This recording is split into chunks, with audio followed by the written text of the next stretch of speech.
Hey everybody, this is Nick Wenker from thehyperloops.com, and I want to thank you for watching this video. I wrote an article a few days ago talking about Aayla and the possibilities in the new format, and unfortunately there's going to be a new set coming out pretty soon. I guess not unfortunately, but we've done a lot of work for this format. They did the nerf of Snoke and of Watto, so now we have to wait, and we're prepping for, well, we're prepping for as much as we can for Gen Con.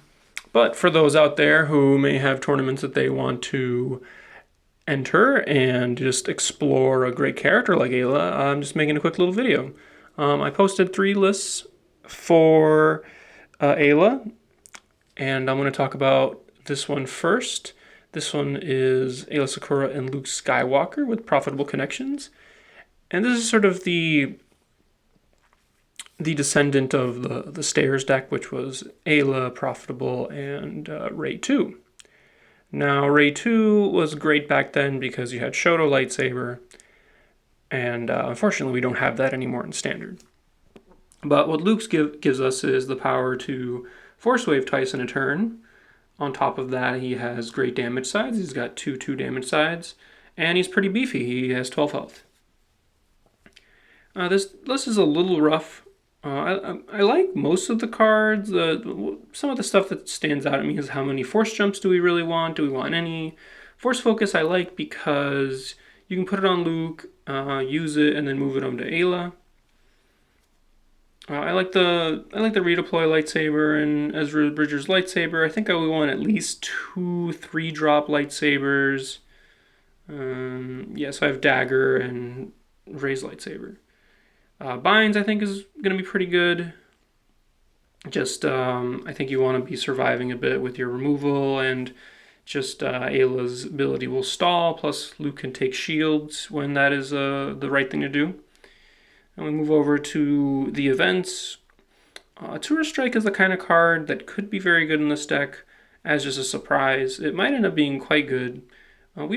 Besides Luke, we don't have a great way of getting shields, but it's just really weird to use a Turo, use the shields to get, use the shields to get stuff just so you can have Turo, because you can just resolve the shields anyways as damage.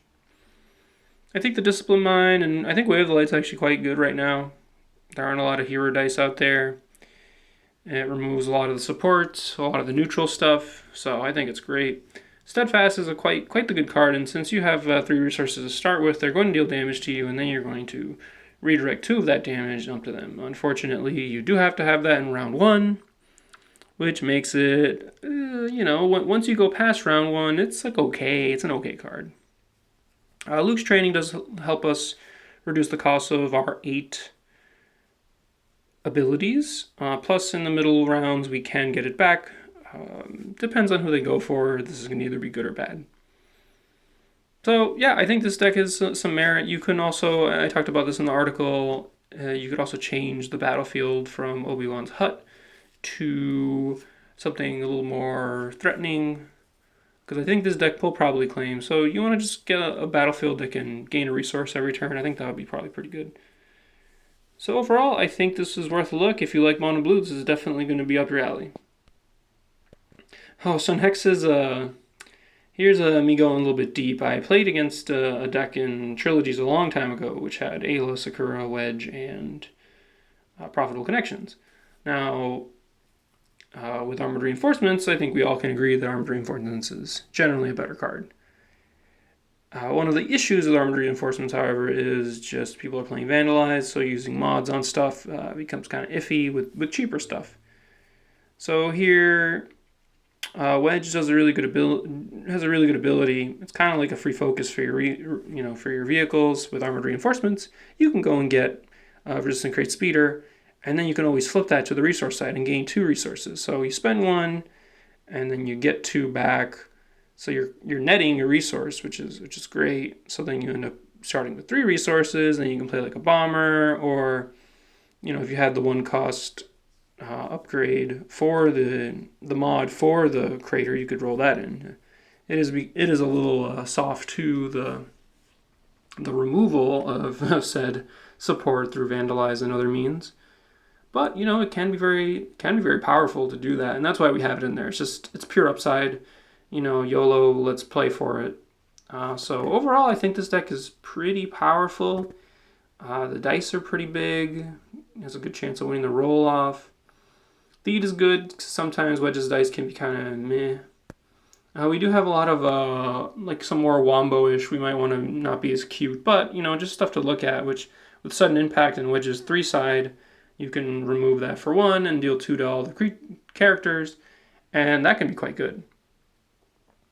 Locked and Loaded is also a we'll flip 2 dice to indirect side. So you can flip the Wedge 3 to the 3 and then Aayla to the 2. So that could be pretty good. That's a lot of damage, and you don't have to worry about your roll. And then Attack Run is a sort of kind of more of a wombo-y card with your mods, so you can put your mods on one of your 4 vehicles, which you're guaranteed to get 1 with armored reinforcements, and you can just attack run and then get in there before they can do anything, and a lot of those dice are very, very good.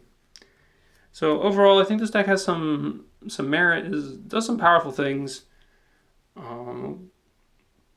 Is it tier 1? I don't know. I think that we have to wait and see. It's kind of light on removal. We have Field Medic and Way of the Light as ways to keep our characters alive, and Hidden Motive too. We have the Suppressive Fire as well. So we might want to have 1 or 2 more pieces of removal in there, and either cut Locked and Loaded or Sudden Impact, or maybe just go down to 1 Sudden Impact. You can Sudden Impact a Resistance Bomber, so if you get that in your opening hand, you can Armored Reinforcements for a Resistance Bomber and then flip it with Wedge and then deal 3 to damage to everything. And if you're only showing 1 resource, your opponent may not care and just be like, oh, okay, whatever. And then that also won't cause it to put a damage on it, which is also quite nice. So, there are some tricks in this deck, and it has some powerful stuff going on. For red, also other options, you could try Poe, and Poe will give you sort of a different take on that. With Poe, I think you would want to play Armored Reinforcements and just play the Crate Speeder, because it's a really good card for 1 resource. You could look into Profitable and just play other things, but I think it's 1 less and it's a free card, so it's strictly just better than playing an upgrade. And also, the upgrades are kind of, when you're mixed damage, get kind of weird. They're not as good, because you can't resolve the mods. All right, and finally we have what I'm hoping to be the best deck out of the lot, but it's obviously probably one of the weirdest. Tied with the Wedge deck. His Elite Aayla, Gungan Warrior, 1-die Mace Windu. Now, we have 17 upgrades in this deck, but this is the but. A lot of these are defensive cards, like Riot Shield and Force Jump and Sarasu Mastery. All these cards do something defensive for you, and you need the other cards that are offensive. This can be kind of awkward later in the game when your guys are full. I've almost considered playing Escape My Mind with the card that lets you play additional upgrades on characters. I could see playing 1 of those for the late game, and I don't think that would be crazy, because Mace does give you essentially extra cards, and having that ability later on will count towards an extra card. Pretty straightforward aside from that. The Gungan gives us Into the Garbage Chute, which is nice. Red gives us Quicksilver Baton's actually pretty cool with Mace, and lets you roll it out. And then when you roll it out, if you have Theed, you can activate Theed and remove that die to gain resource. So that's pretty cool. Anything else weird here? Force Wave is okay in this deck. I just feel like you need a big punch card like that, and I think that this does a pretty good job of that. It's kind of a hard hit. It's kind of hard to hit it in round 1 if you're not, Theeding or whatever. And then we have an R2-D2 just as, value. You can, focus into Force Wave without them interacting with it, and other cards in our deck like Treasured Lightsaber, and actually works pretty nice with Treasured Lightsaber because you can draw a card. We have adapt as our random event that gives us a resource, which is great with Mace because he gives us a shield every turn. Discipline Mine is just, no removal. Way of the Light, same thing, and Hidden Motive. So overall, our card quality is pretty high. Mace Windu's Lightsaber also very good, very very good card. Just giving us extra oomph. Also good with R2D2 and Aayla special to get to that special to kill someone pretty quick. So yeah, let me know in the comments what you all think of this sort of format. I have done this. I have done the article. So if you've read the article, this might not be any new news, but I know some people rather watch a video or listen to someone talk about it, depending on how you like to consume your media. Blah blah blah.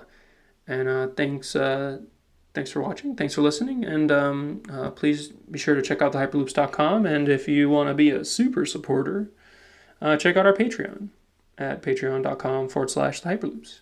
Take care and stay classy.